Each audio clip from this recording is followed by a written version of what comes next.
How to add a Mac numbers file to monday.com. You can do this in 7 steps. 1.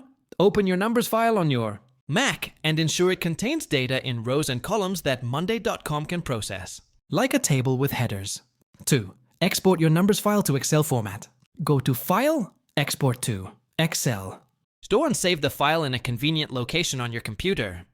3. Open your monday.com workspace and navigate to the board where you want to import the data.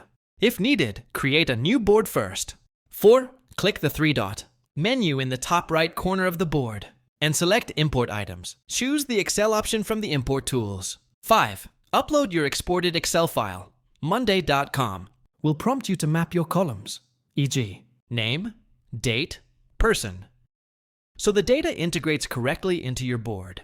6. Review the data preview and adjust any mapping errors before finalizing the import. You can also select to create new groups or items based on the data. 7. Once imported, review your board to confirm the data appears as expected. You can now begin collaborating, tracking, and updating directly in monday.com.